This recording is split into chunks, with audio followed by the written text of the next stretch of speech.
Today Dong Fu invites you to listen to the Dhammapada, one of the Dharma of Buddha Shakyamuni.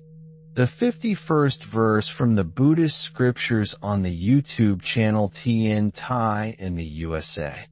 Like a beautiful flower full of color but without fragrance. Even so, fruitless are the fair words of one who does not practice them. This verse teaches us the difference between appearance and essence. Words can be like a flower, dazzling and full of color. They may sound wise.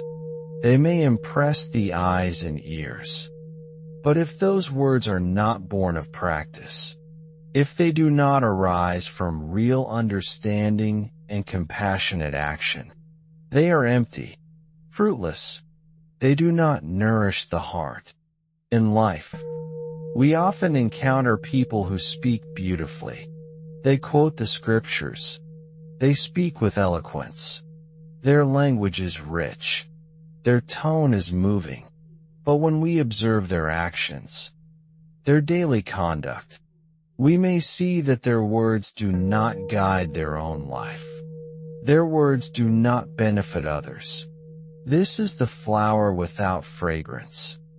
The Buddha points out that the true measure of words is their alignment with action. If speech is not rooted in practice, it is like sugar without sustenance, sweet to taste for a moment. The color of the flower may attract attention, but the fragrance is what touches the heart. Words without the fragrance of practice may entertain. They may persuade, but they cannot awaken wisdom. They cannot plant seeds of lasting peace. The flower without fragrance is also a reminder to look at ourselves. How often do we speak of the Dharma, of kindness, of patience, of compassion, but forget to bring these qualities into our daily life? How often do we instruct others in generosity while clinging tightly to what we have? How often do we speak of patience while reacting with irritation? This verse is gentle but firm. It calls us to honesty. It asks us to examine whether our words are reflections of our practice or illusions of wisdom. The beautiful flower without fragrance may appear to others as virtuous, but the perceptive mind will see the truth. The mind that looks deeply will sense the absence of true fruit. In our meditation practice, this teaching is especially profound. We may recite verses, chant sutras, reflect on the teachings. These acts are beautiful and necessary, but if they do not change the mind, if they do not soften the heart, if they do not cultivate awareness, then even these sacred words are like flowers without fragrance. The Buddha uses this simple metaphor to bridge the visible and the invisible. Words are visible. It is felt in the heart. In the same way, true Dharma is not measured by appearance. It is measured by the effect it has on the mind and heart. We can also understand this verse in relation to teaching others. If a person speaks Dharma but does not live it, students may listen. They may admire the language, but their hearts are not moved toward awakening. They may leave inspired for a short while, but without witnessing the Dharma in action, the lesson remains superficial. The Buddha invites us to cultivate the fragrance of our words, to let our speech be inseparable from our practice. Words and actions should flow together like the fragrance rising naturally from the flower. Our kindness in thought, speech, and action becomes the true perfume that attracts and nourishes. Words that are not backed by action are like a lamp without oil. The light may appear, but it soon goes out. Words without practice can be admired. They can impress, but they cannot illuminate the path to liberation. They cannot cultivate wisdom. They cannot awaken compassion. The verse asks us to align our speech with the heart, to let every word arise from mindfulness, from sincerity, from understanding. When we speak, the flower of the word should not only look beautiful, it should also emit the fragrance of wisdom, the fragrance of loving kindness, the fragrance of truth. In daily life, this teaching reminds us to integrate what we say with what we do. When we promise kindness, this verse also touches the practice of humility. Many people delight in eloquence. They may measure their virtue by how beautifully they can speak. But the Buddha warns that such delight, without corresponding practice, is hollow. The true measure of wisdom is not in how we sound. It is in how we live. The flower metaphor helps us understand the subtlety of Dharma practice. Flowers are admired for color, but fragrance is a deeper quality. It is invisible. It reaches the heart before the eye. In the same way, genuine practice may not always be visible, but its effect is experienced by those who come near us. Compassion, integrity, and wisdom are felt. They do not need loud proclamation. For a practitioner, this means constant mindfulness. They bear no fruit. Fruitlessness is not merely a failure in others' eyes. It is a loss to oneself. The opportunity to cultivate virtue, to guide others, and to progress on the path is wasted if speech is disconnected from practice. In relationships, this teaching is deeply practical. Words of love, encouragement, or teaching, they become supportive pillars for both the speaker and the listener. The Buddha emphasizes that practice is the root from which fruitful speech arises.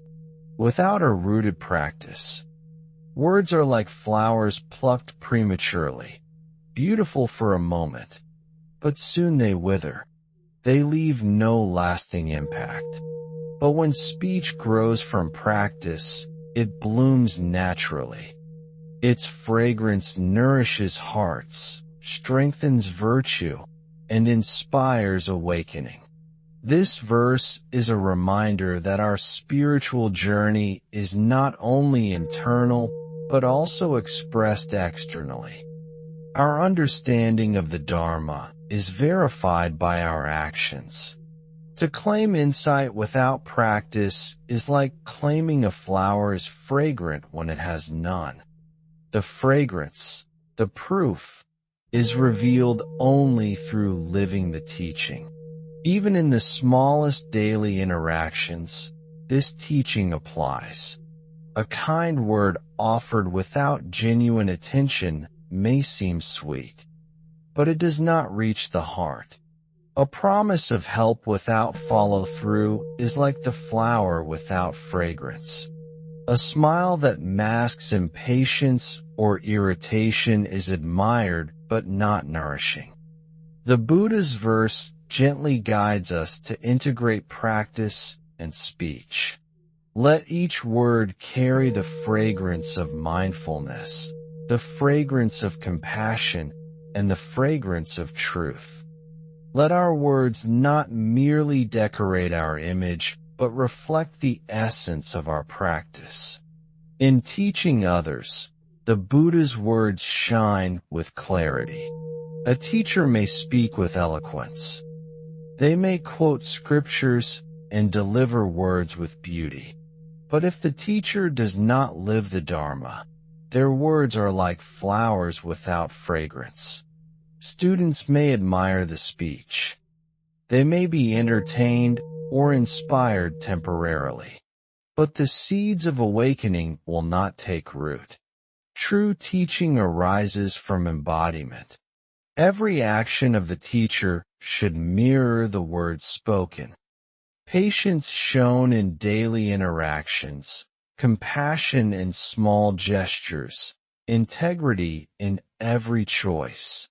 These are the fragrance of the flower. Students sense it immediately. The effect of genuine practice flows naturally from the teacher's being, not from the cleverness of their words. In meditation practice, this teaching is equally profound. Chanting, recitation, or reflection is like arranging flowers. The arrangement may look beautiful, but if the heart does not cultivate insight, if the mind does not develop awareness, the practice remains superficial. They arose from the depth of his practice, from decades of mindfulness, compassion, and insight. Every teaching carried the fragrance of understanding. Every action embodied the wisdom he conveyed. This is why the Dharma continues to guide beings even thousands of years later. For lay practitioners, the verse also provides gentle guidance. Daily life offers countless opportunities to align words with practice. Speaking kindly to family members, colleagues, and strangers is the surface, but ensuring that our words reflect genuine care. Many are eager to be heard, to impress with knowledge, cleverness, or eloquence. Yet if our words are not rooted in practice, they are empty. True influence does not depend on volume or style. It grows from the integrity and depth of our own practice. The fragrance naturally emanates, touching others without effort. This teaching extends to social life. In conversations with neighbors, friends, or the community, one may speak wisely, advising or guiding others. Yet if actions contradict words, distrust and disconnection arise. The fragrance is absent. Conversely, words aligned with practice create harmony, trust, and mutual respect. The world responds to authenticity more than ornamented speech. The Buddha's verse also highlights the value of consistency. A flower may bloom once, but fragrance comes from continual growth. Likewise, our speech gains depth and fruitfulness through consistent practice. Ethical conduct, mindfulness, and compassionate action over time become the fertile soil from which words naturally carry the fragrance of truth. In moments of difficulty, this verse reminds us to act before we speak. Speaking without insight in anger or frustration may appear beautiful in rhetoric, but will be fruitless. A gentle pause, a mindful breath, or a silent reflection allows the heart to align with wisdom. Only then can speech become truly fragrant. Even in teaching small children or guiding beginners, the principle holds. Words alone may instruct, but they must be matched with patience, example, and careful attention. A child senses the authenticity of the teacher. They feel the harmony between word and deed. This fragrance leaves lasting impressions far beyond the reach of mere verbal instruction. The verse thus calls us to cultivate integration. Our body, speech, and mind must move in harmony. Words are not ornaments. They are expressions of the inner path. They reflect the quality of our heart. Each word becomes a flower with fragrance when it rises from a life lived in mindful attention. ethical conduct, and compassionate understanding. The Buddha's verse also guides our relationships in families, friendships, and communities. Words without practice are like flowers without fragrance. They may look beautiful, they may sound sweet, but if not supported by consistent loving action, they fail to nurture trust, harmony, and understanding. Consider a parent who instructs a child on patience, respect, or kindness, yet acts impatiently, speaks harshly, or neglects the example of compassion. The child may admire the words temporarily, but the absence of lived practice creates confusion. The fragrance of teaching is lost. The lesson does not take root. The same is true among friends. Words of encouragement, advice, or guidance may be offered. Yet if the speaker's actions contradict their speech, the words are fruitless. The verse calls us to embody what we speak, to live the principles we encourage in others. This is how trust and genuine influence arise. In the workplace, too, this teaching holds profound meaning. Leaders who speak of integrity, fairness, and teamwork, yet act selfishly, unfairly, or inconsistently, fail to inspire. Words alone are not enough. True guidance arises when speech is inseparable from practice. Employees, colleagues, do my words reflect my practice? Do they arise from a heart of understanding and compassion? Or do they serve vanity, habit, or desire for recognition? Reflection, honesty, and mindfulness allow us to align our inner life with our outward expression. Meditation, mindfulness, and ethical conduct are the foundation. Soothe suffering or inspire true transformation. The verse also speaks to humility. A flower with fragrance does not boast. It simply offers its essence naturally. In the same way, when our speech arises from practice, it carries influence effortlessly. We need not strive to impress. We need not argue to be heard. The true impact of our words comes from the alignment of heart, mind, and action. This teaching is a guide for all levels of practice. Monks, nuns, and lay practitioners alike are reminded that Dharma is lived, not merely recited. Our thoughts, words, wisdom, and compassion, others respond naturally to the fragrance. Hearts open, trust is built, relationships deepen. The Buddha's words also encourage patience and personal growth. Cultivating words that reflect practice is a lifelong journey. At times, we may speak without sufficient mindfulness. We may fail to embody fully what we wish to convey. Yet with consistent practice, reflection, and humility, our words gradually carry fragrance. This verse also reminds us of the interconnectedness of all beings. Words that are fragrant influence not only the immediate listener, but ripple outward. One word aligned with practice can inspire understanding, patience, and compassion in many others. Words without practice leave no trace. Words with practice nourish countless hearts. In this way, the verse guides us toward integrity in every sphere of life. Whether in solitude, in conversation, or in teaching, our words must reflect our inner cultivation. The beautiful flower of speech is not measured by its appearance, but by the fragrance that arises from practice.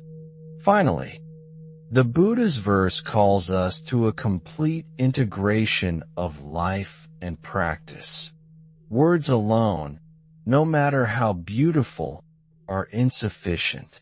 Without the fragrance of practice, they remain fruitless. The ultimate measure of our speech is not admiration, applause, or recognition. It is the effect on the mind and heart. Does it inspire understanding? Does it cultivate compassion? Does it awaken mindfulness and virtue? In daily life, this teaching reminds us to act first, then speak. When we practice generosity, patience, and honesty consistently, our words naturally carry truth and warmth. When we cultivate mindfulness and compassion, our advice, encouragement, and guidance bear fruit. The flower blooms and emits fragrance. The speech is alive, nourishing, and transformative. For the practitioner, this verse is both challenge and guide. We are challenged to examine our own speech, our motives, and our habits. We are guided to cultivate virtue through practice. We are reminded that every small action matters, for each action nourishes or diminishes the fragrance of our words. When spoken from a heart aligned with practice, becomes fragrant and effective. Even a brief phrase, when supported by consistent ethical conduct, can plant seeds of awakening. The verse also encourages patience and forgiveness with ourselves. At times, we may speak without mindfulness. Our words may fall short of reflecting our practice. Moment by moment, in relationships, community, and society, this teaching brings harmony and trust. Words aligned with practice inspire confidence, peace, and cooperation. Words disconnected from practice cause confusion, mistrust, and suffering. The fragrance of authentic speech nurtures connection and understanding in every context. Words with practice leave lasting impressions, touching hearts deeply and silently. Words without practice may dazzle for a moment but fade quickly, leaving no lasting benefit. Ultimately, the 51st verse calls us to live in unity with the Dharma, to embody the teachings fully, to let our actions, speech, and thoughts be aligned, to speak only words that arise naturally from practice, to let the flower of our life bloom fully, with color and fragrance in perfect harmony. Let us cultivate this daily. In meditation, in speech, in action, let us examine our words. Let us refine our practice. Let us embody patience, compassion, and wisdom in every interaction. In this way, our life becomes a fragrant flower, nourishing all who come near. May our actions and words be inseparable. May they blossom with fragrance, benefiting all beings. Thank you for watching my video. DHAMMAPADA. I wish to bring this merit towards all disciples and sentient beings, all of whom will attain Buddhahood. Remember to like, share, and subscribe to my YouTube channel. I really appreciate your time.